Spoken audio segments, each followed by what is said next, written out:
Banyak manusia yang merasakan perasaan gelisah, gak tenang, gak nyaman dalam hatinya. Allah sudah jelas sekali memberikan jalan, memberikan solusi dalam Quran surat Yunus 57-58. Ya ayyuhan nas, qad ja'atkum mau'idhatum min rabbikum wa shifaa'un lima fis sudur wa hudaw wa rahmatun lil mu'minin. Qul bi fadlillahi wa bi rahmatihi fabidzalika falyafrahu. Wahai manusia, sungguh telah datang kepada kalian pelajaran dari Tuhan kalian dan penyembuh terhadap apa yang ada di dalam hati dan petunjuk dan rahmat buat orang-orang yang beriman. Katakanlah, dengan rahmat Allah dan karunia-Nya, maka dengan itulah kalian akan bergembira, akan berbahagia, dan Dia lebih baik daripada apa yang kalian kumpulkan. Sudah jelas sekali sobat dari ayat ini bahwa dengan membaca Al-Quran akan membawakan ketenangan, kebahagiaan ke dalam hati kita. Namun banyak orang sudah merasa baca Quran tapi kok perasaannya nggak tenang-tenang juga. Ada beberapa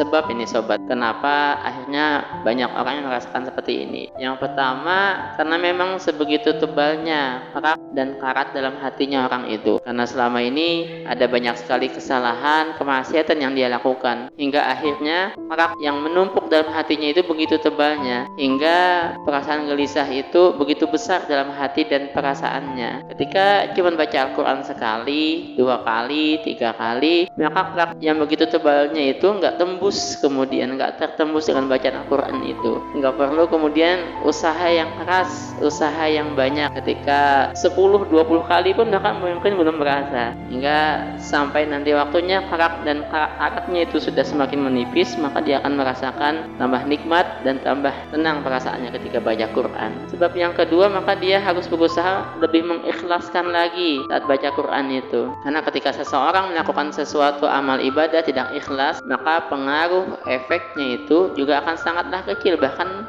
mungkin tidak ada efeknya. Saat kita melakukannya karena Allah, maka amal ibadah yang kita lakukan itu akan lebih kuat efeknya. Maka sebelum baca Quran, kita niatkan dulu, kita arahkan dulu hati kita untuk benar-benar membacanya ini hanya karena Allah. Lanjutkan lagi nanti sobat ya, insya Allah.